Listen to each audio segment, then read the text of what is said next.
Now this next game, I tell you, coming in this weekend, I figured this would be a pretty big game, of course. The rematch from last year.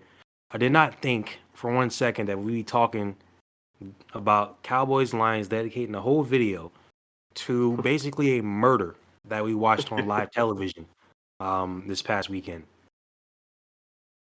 On one hand, I This guess we shouldn't I guess we shouldn't be surprised, but because you're gonna go through these stats and they look pretty good. But I just don't understand how the Cowboys can be this bad even with injuries, man. I don't get it. this one is like it's just like an anomaly, right? It's like this is the third game for the Cowboys at home, and they're 3-3, and those three losses are at home, and none of those have been normal losses, right? The Ravens put it on them, the Saints put it on them, the now the Lions have put it on them. I don't know what it is. This is the third time this season I got to see Jerry Jones sitting in his booth, mad. This time on his birthday. Yeah, So, um, yeah, I all mean, what sad are up there. yeah, I mean, it's just like, what are the Cowboys doing? There's certainly injuries that are batting it, but to be this bad is kind of crazy. And I will go through another game where I will say so and so led the run game with only this many yards because the game got out of hand before the run game could be useful. A third Cowboys game, I will say that exact statement. Um, so let's get to it. You would think for a 47-9 victory that there would be a lot to go through on the stat sheet, and the Lions look good, but this game is pretty much just wrapped up in a bow. Jared Goff goes 18 for 25, 315 yards, gets himself 3 touchdowns, doesn't throw any picks. David Montgomery and Jahmyr Gibbs said they wanted to be the best running back duo of all time. I mean, they certainly could if they play long enough and keep going. But Montgomery did his part in this game for sure. Got 80 yards and 2 touchdowns. Jahmyr Gibbs got himself 63 yards. Did not get a touchdown, but I think the rest of the team covered that for him. Jameson Williams led the Lions in the air with 75 yards and a touchdown. Khalif Raymond had 73 yards. He was second in receiving. And then from there, Tim Patrick was third with 68 yards. Sam Laporta was fourth with 152-yard touchdown. That was a flea flicker trick play thing to everyone. And then Amon-Ra St. Brown had 37 yards, and he had the last touchdown from Jared Goff with 37 yards total for him. So big days for them. Brian Branch and Kirby Joseph got themselves some interceptions. Brian Branch got 2. Kirby Joseph got 1. 2 of those would be on Dak Prescott. 1 of those would be on Cooper Rush. So we'll move over to the Cowboys. Dim Boys, again at home, not looking good. Dak went 17 for 33, 178 yards, 0 touchdowns, 2 interceptions. I've said a few times on the show, you can't really get much better than that. You can't get a whole lot worse than that. So just not a Yeah, good game for Dak. His completion percentage certainly isn't like horrible. 17 for 33 is close to around there, around average. But like 178 yards, no touchdowns, 2 picks is pretty bad. So they bring in Cooper Rush. He goes 8 for 11, only gets 46 yards, and his touchdown interception ratio is not much better. I guess it is, technically a lot better because it's just one difference. But it's no touchdowns and 1 pick instead of no touchdowns and 2 picks. So Cooper Rush goes out there and continues the Cowboys' problems. And again, here we go. Rico Dowdle led the Cowboys on the ground with a big whopping 25 yards. Not a whole lot to say for him. I mean, obviously the running game of the Cowboys has not been able to get going, and a lot of these games the game is over, and you need to get down and score.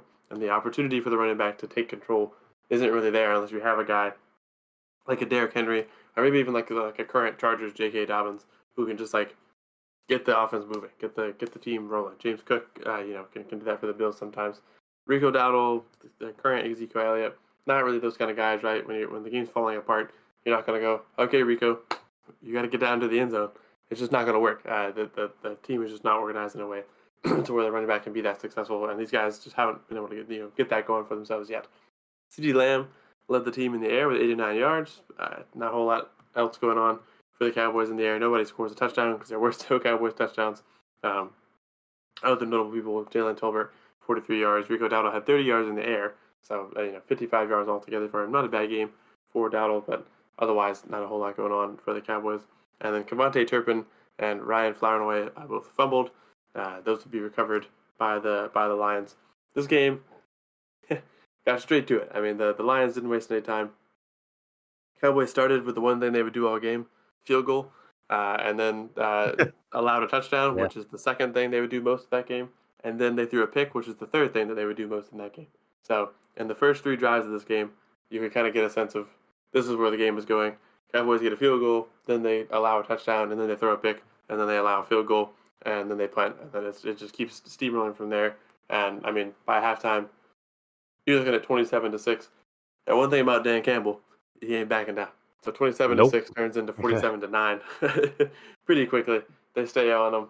They force more interceptions. They keep throwing trick plays to the linemen. This game was just a disrespectful murder in Dallas.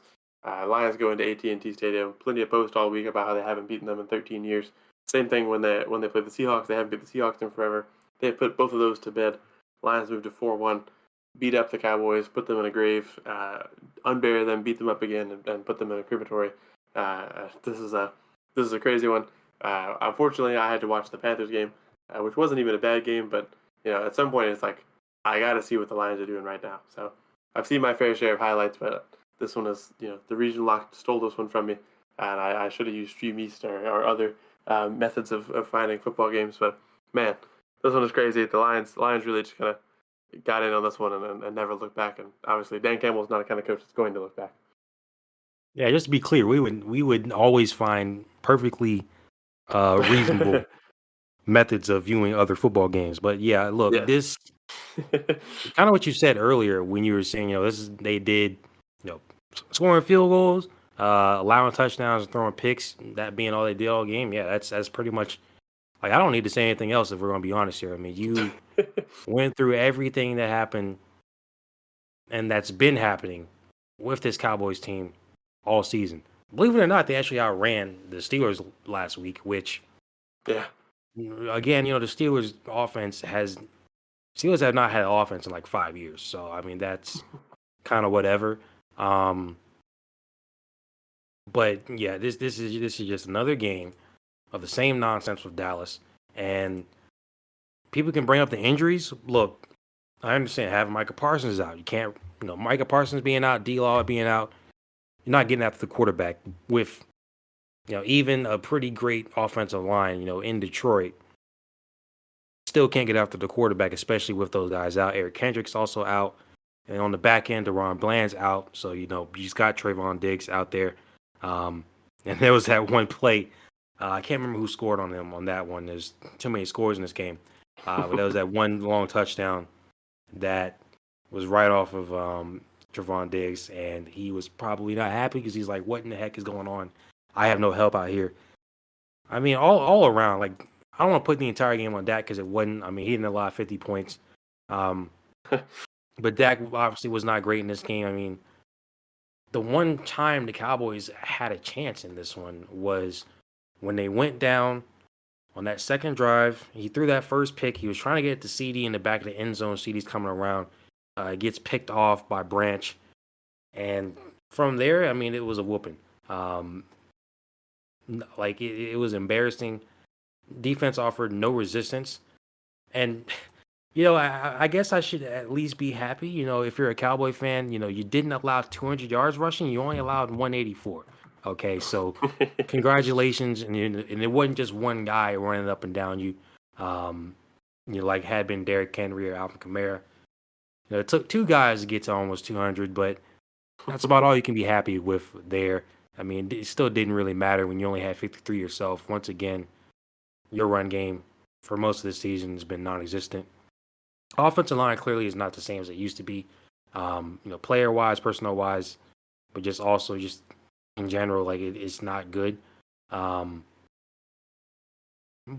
it's just every part. Like there's not one thing that you can just clamp down and say this is why they lost. Like quarterback play, not good. Running game, not good. I mean, receiving like CD, sometimes he's had some moments here this season, but the Dak CD connection hadn't been there this season. And Brandon Cooks, he's injured, but still like the overall receiving game for Dallas, it's not there. Defensively, can't rush the passer, can't stop the run. The back end's getting beat up. I mean, everything. Like, and I know this team probably isn't as good as, just even on paper, they're not as good as they had been the past few years. But I've never seen a team with this much talent, even with injuries on the defensive side, look like this. I mean, I don't understand how they can be this bad. I mean, we when we pick these games, we always say they're going to be like decently close.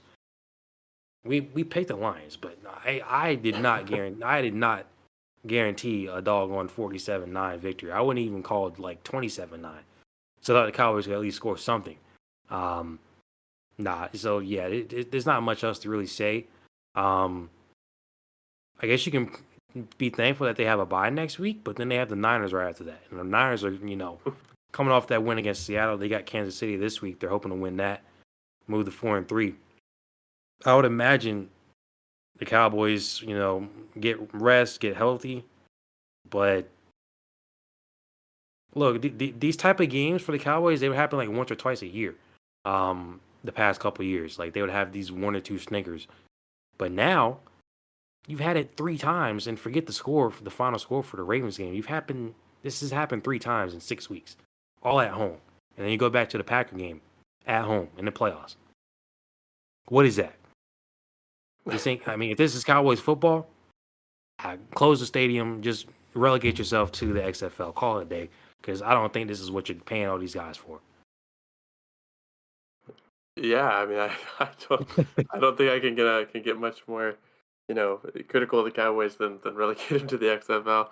I'm a big Premier League fan, and relegation is always the fear of a Premier League team, and of course, like people would joke, well, if there was relegation in the NFL, we would have lost the Browns or Lions or whatever. Ironically, in this one, the Lions just put on a whooping, and the Cowboys right now are just not. They're a really middle of the pack team because they're performing well on the road, right? They've got big win under their belt, but they've also just got these like constant, like right now it feels like if you go into Dallas, you should feel confident that you should feel upset if you didn't put up 40, which is a Yeah. crazy thing to say.